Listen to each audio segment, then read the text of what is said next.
Hey, this is Shonie Porter with Fight Legends, powered by Fightcoin. We're here with Mr. International, Shonie Carter. Hey, how's it going, man? Brother, I'm doing good. Give it to me. Oh, I know. Well, great to meet you. My pleasure. My pleasure. How are you enjoying Atlantic City so far? First day of the convention. You know what? I really enjoy these conventions because I get to see a lot of old friends, and I get to see other legends of the martial art community, and I get to interact with people, the fans, the cameramen, the podcast hosts, and you get to talk to me for real on a real level. I'm not gonna give you a fluffy, edited answer to anything. So remember, keep me on point because my interviews go off the rails all the time. Oh, I might enjoy that. It depends where we're going. Have you ever played Street Fighter? Are you a fan of any video games? You gamer guy? What do you got, man? What in the world is that? So this is the UFC video game. Okay. That's me. Nice. And Have a spinning back fist. Of course. Fist in the Speedo. Right, of course. But if they ever come up with a new version of it, because I grew up with that, Yeah. I would love to be in that video game as well. Boy, let me tell you, Fight Legends is actually a Street Fighter style game, except that the NFTs are real life fighters. So our first guy was Ross Levine, who's a Karate Combat Rookie of the Season. We've got Shannon Briggs coming on board. We've got Bob the Beast Sapp already on board. He joined us for a fight companion. We watched the fights with him, okay? So what happens is we basically make an NFT of the fighters, and then they go in the game. So the more people that buy the NFT of Shonie Carter, the more it's worth. I need to learn this whole NFT thing anyway. Baby, well, let's bring it on board. We're gonna exchange. My daughter, I have a 4-year-old daughter who's been here before. She runs a spreadsheet off an iPad like she's a billionaire in a corporation. And her famous words is, "Dad, I have an amazing idea. Let's do this." So Awesome. I'm stealing that from her. Let's do this. Sweet. I love it. Yeah, so this is very cool. And, of course, are you familiar at all with the NFT or crypto side of things? I did invest some money in the Dogecoin when it first came out, and I'm glad I didn't spend that much on it. But It happens to everyone. Don't be hard on yourself. right, so it's still active. Whatever it's worth is whatever it is.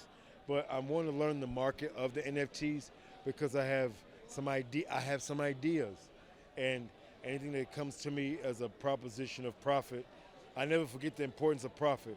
One of the 13 fatal flaws of business and customer service is that I've always been the type that wants to talk to people and learn from people, no matter what my pedigree could be as far as any area of expertise that I may have.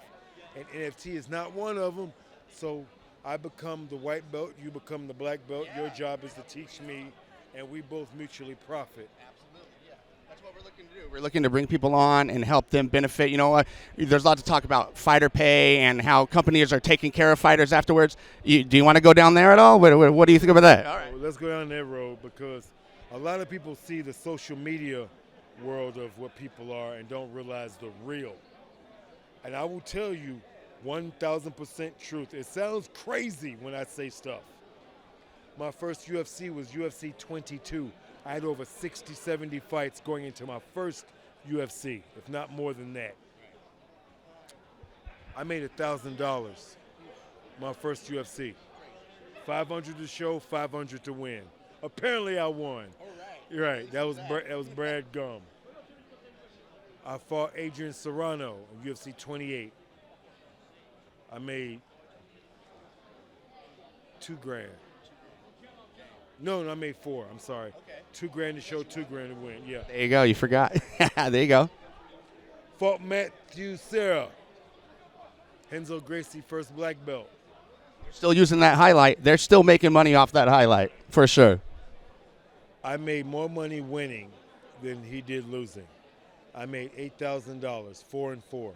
Now, was Serra of high prominence at that point? I don't remember what the standing. Off of Abu Dhabi. Okay, all right. He had just was it was a No spinning back fists in those grappling tournaments, though, boy. The crazy part, I was supposed to be at ADCC. Okay. My former instructor, Bob Shermer, took my spot.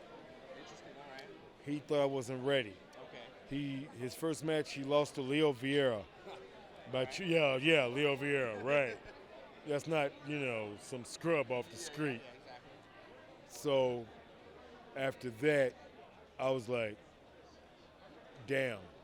But the funny twist about that, I was going into the fight with Matt Serra not knowing who he was. Didn't give a shit. He only had 8 wins, 1 loss, or something like that.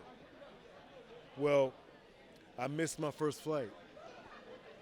I get on the next flight. I get to Atlantic City. None other than future Hall of Famer, world champion, BJ Penn is my guy. We cool. I knew who BJ. Like he was cornering? What do you mean? Or you just were friends? I knew BJ. I just knew him. So it was hilarious.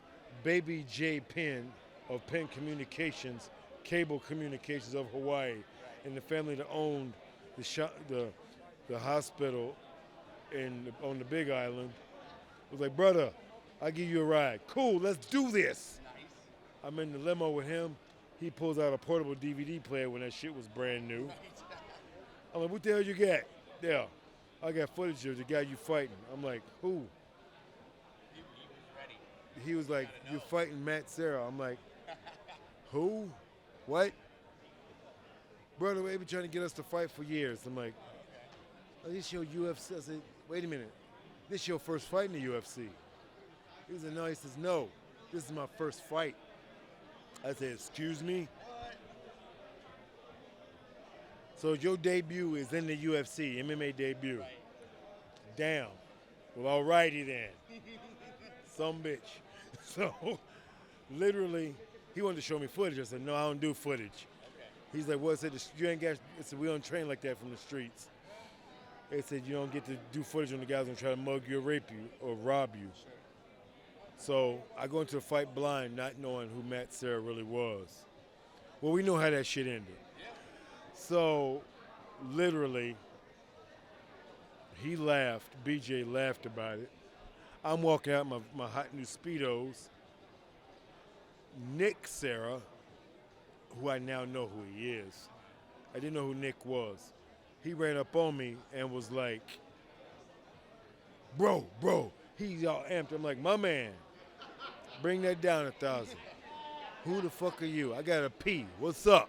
I've been holding it for 15 minutes. I gotta go. Bro, you don't know who you beat. I'm like, who the fuck you talking about? I gotta pee. I kept repeating to myself. Hold that thought. I'm sure he'll be okay. I'll be right back. So I go, shine up, shit, shower, and shave to show back up. I did not know that UFC was trying to do the fighter before and after. I showed up to the fight photo shoot, suited and booted, re-cuted. Right. And literally, Nick Serra was like, that was my brother. I'm like, I'm sure he's a fine athlete. He'll be okay. Right. Go check on your brother, because this ain't what you want right now. Right. I'm in a suit. I got to go.